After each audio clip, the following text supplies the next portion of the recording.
Welcome to Created Healthy. I'm Dawn Combs. It's a common idea that God gave us everything we need in nature, but do we believe it enough to walk that out in truth? Often the very same people who say this go looking for answers on how to use food and medicine from man-made sources. Everything man creates comes with a user's manual. Why would God be any different? I challenge you to join me in seeking revelation about our body, mind, soul, and spirit health by digging into His written word and in practicing pure science in the visible world of His creation. Do you swear? Do you cuss? Maybe you try not to. And maybe there's a reason why. Perhaps you grew up in a house where it was not allowed. I grew up in a house where even saying geez or gosh was close to swearing. And so it was just you meant to swear, you were just putting a replacement word in there. So the intent to swear was actually not allowed. And I'm thinking about that today as I'm reading Proverbs 15 through 17. I love Proverbs. If you ever get a chance to just sit and go slowly through them, every single chapter is just, every sentence is a different bit of advice and really sound counsel for how to live your life to be happy, to feel joy. And here in Proverbs 15 through 17 today, there's so much good here on needing to be able to take reproof, and that only in somebody who is willing to take constructive criticism or somebody telling them that they're doing wrong in love, that's the only way to life. Really cool stuff. There's some things in here that stand out that feel very like the same things that I would tell people about digestion. In chapter 17, better is a dry morsel and quietness than a house full of feasting with strife. And I think immediately of, we aren't designed to actually be able to digest when there are strong emotions. And so this one little line, just scattered in the midst of all of this advice, actually stands out as a really, really important digestive directive, that it's so much better to have just a little bit to eat in peace because you will actually digest it than to have endless food but to be stressed out or angry or upset. But back to my main point, because the chapters here start out with the notion that the power of words to diffuse or stir up anger is a really important thing to understand. This is a theme that I have seen throughout the Bible, that the tongue is so important. It's suggesting here that the tongue of the wise makes knowledge acceptable. So speaking in a soothing way, in a kind way, with wisdom makes hard things it makes it easier to accept the truth.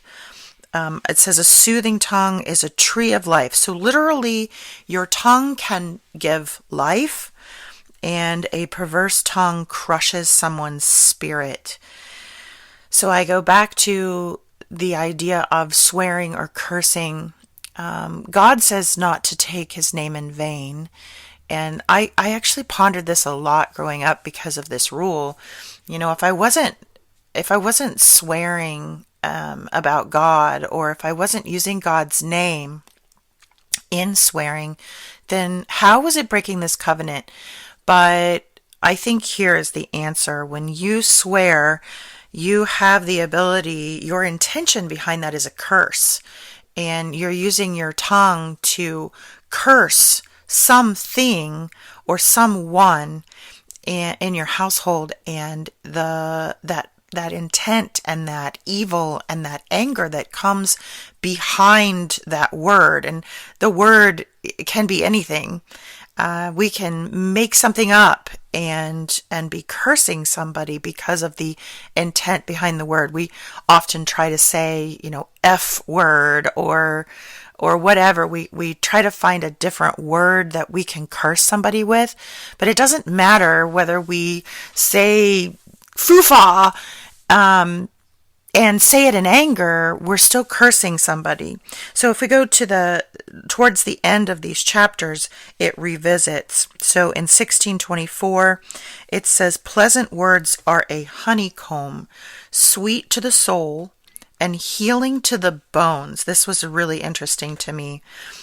So I dove into the bones because, again, in 1722, a joyful heart is good medicine, but a broken spirit dries up the bones.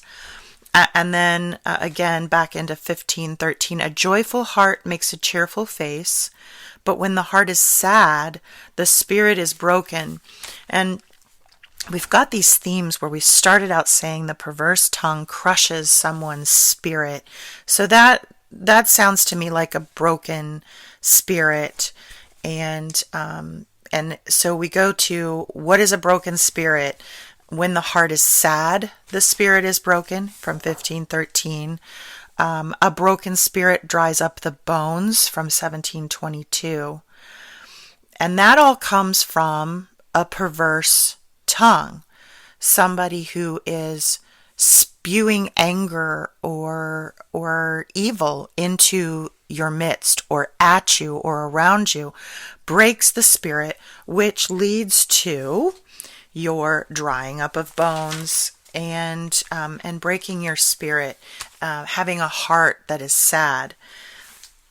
So just swearing, cursing is able to, if we're reading the Proverbs here correctly, it's able to create illness. It's able to break somebody's spirit or crush somebody's spirit in such a way as to dry up their bones. And so looking through that in the Hebrew tradition, a dried up bone is despair and hopelessness. On the other side, there was the idea of rejuvenating dry bones, that a revival here is hope. It had hope and divine intervention in it. So on the other side, pleasant words that are intended to lift up people, kind words that are thought about before the mouth opens and the tongue wags. Pleasant words are a honeycomb, sweet to the soul and healing to the bones. So conversely, from where cursing and swearing can hurt the spirit, make the heart sad, and dry up the bones, cause hopelessness and despair and illness, pleasant words are sweet. They're sweet to the soul. They heal the bones. So if harsh words and perverse words crushes the soul and makes the heart sad, on the other side, it says in 1722, a joyful heart is good medicine. So the other side of that coin, good words, sweet words, things that are going to lift you up will cause a happy heart, a joyful heart. A joyful heart makes a cheerful face, again in 1513. And it is good medicine, and it is healing to the bones. So swearing and cursing may not be exactly the only thing we need to worry about here, but in guarding the tongue and thinking about what we're putting out at people, especially in our homes. I know my husband is listening to this and probably feeling very like I'm attacking him. I swear I'm not necessarily attacking you, but all of us need to be really aware of what comes out of our mouth, because we see again and again throughout the Bible this idea that what proceeds out of the mouth comes from the heart. And the more you allow poison to come out of your mouth, it is very indicative of where your heart is, and your heart guides that tongue, and what you do with that tongue actually affects other people. There are too many people who believe that they can just spew out all of their emotions, all of their anger, and kind of vomit that on other people.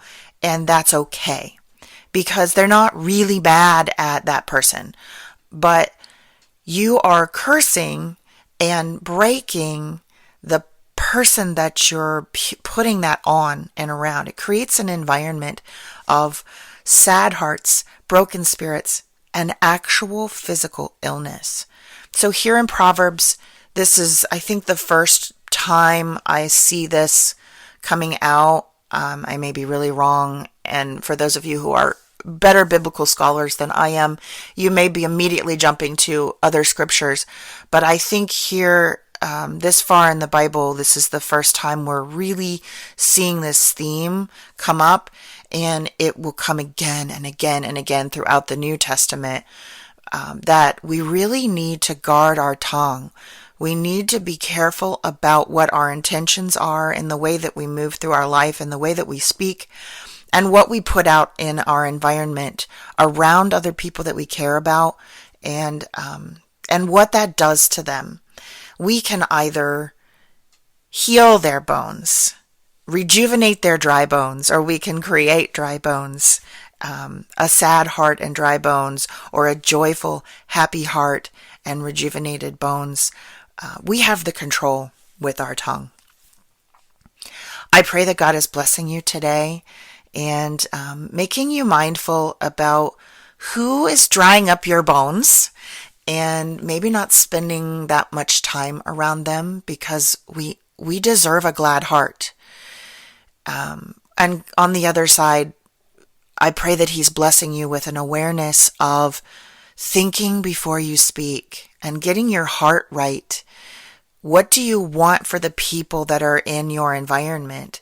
Do you want them to be dragged down and become ill and sore in spirit and hopeless and have despair? Or do you want to lift them up and make them feel loved by your presence and loved and encouraged and given hope by your words? You have the control. You have the control over your heart space, and you have control over your tongue, and you really do get to choose whether you are healing people with that or whether you are making them ill. Thanks for listening. If you enjoyed this episode, please subscribe and share with a friend. And I'm always interested in hearing what God is laying on your heart. So drop me a rating or review, or join the conversation on Facebook, Instagram, or YouTube at Dawn Combs Really.